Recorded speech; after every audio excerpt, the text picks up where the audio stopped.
All right, let's get right into it. We're going to dive into this really unconventional love story. It's all about pitting these perfect, sterile, clean systems against the beautiful, messy chaos of just being human. This is a story about finding love not by optimizing everything, but through a series of glorious, inconvenient glitches. And this right here, this one line, is basically the key to the entire story. You can think of it as a declaration of war from the analog world against the digital one. And it's said to a woman who honestly thought she had the entire system of life and even love completely figured out. So, first up, let's meet our protagonist, Anna Torres. She's a woman who has built her entire life around one single guiding principle: manage systems, analyze the data, and above all else, avoid the unpredictable messiness that comes with human connection.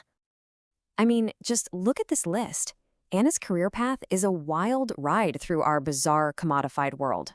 A face feeler for a cosmetics company, a dating ghostwriter for tech guys, even a corporate empathy consultant teaching executives how to fake human feelings. Seriously, every single job is like a case study in how to package up human connection and turn it into a neat, sellable product. And all of that leads her to this, her ultimate defense mechanism. She becomes a digital thanatologist. She literally mourns decommissioned AIs. And for her, it is the perfect job. Think about it. The death of an algorithm is a clean, verifiable event. There are no messy emotions, no weird, lingering data fragments. It's how she gets to engage with the idea of grief without ever having to actually feel its chaotic human reality. But you know how it is, right? No system is ever truly perfect. And Anna's carefully built world, which was designed to filter out every bit of chaos, is about to get breached by the most human error of all: an accidental swipe right. And it all happens in a split second. A push notification for work pops up on her screen. Something about a draft eulogy for an AI called Life to Vec. Her thumb is all ready to do a decisive left swipe, and it just stutters. And boom. Just like that, an irreversible match is made with a profile she never, ever meant to see. So what about this profile she accidentally matched with? Well, it's a total nightmare, at least for someone like her. The picture is this glitch art collage of all the suspected creators of Bitcoin. The bio is a linguistic mess on purpose, mixing British and American spellings like favor and color in the same sentence. It was a profile literally designed to be rejected. And yet she was matched with this entity calling himself Satoshi. She was basically dating a concept, a ghost in the machine. But okay, that digital glitch, that was just the appetizer. A second, way more profound breach was on its way. And this one wasn't coming from an algorithm. It was coming from the real world.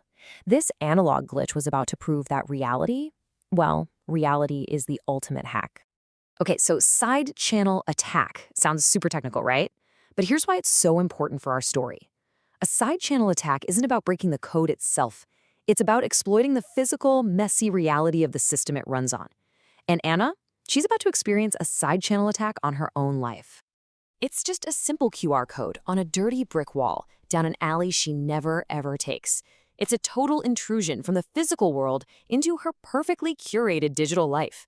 And, curiosity gets the best of her, so she scans it. It doesn't open a website. It executes a payload. And what's on that payload? It's the story of this guy, Alberto Daniel Hill, a white hat hacker in Uruguay who was wrongfully thrown in prison after he responsibly reported a flaw in a system. The story is just absurd and tragic. The police actually mistook his paper cutter for a guillotine. All of a sudden, the abstract system errors that Anna mourned in quiet server rooms had a real human face. This was a man whose entire life was broken by a real-world glitch. So now she's torn. On one side, you have Satoshi, the perfect abstract system. On the other, Alberto, the flawed, very tangible human. So what does she do? She does the only thing a systems analyst would do. She turns her love life into a rigorous, 5-stage research project, an A/B test for her heart. And the results of her little experiment, well, they lay out the central conflict perfectly. In every single test, Satoshi gave the optimal, data-driven, but ultimately useless solution. Alberto, on the other hand, offered messy, inefficient, but deeply human companionship. I mean, look at the last one. When Anna's plant died, Satoshi sent her a list of hardier replacements. Alberto just shared this ridiculous story about his own confiscated cactus named Steve. So the test is over. The results of her bizarre experiment were in.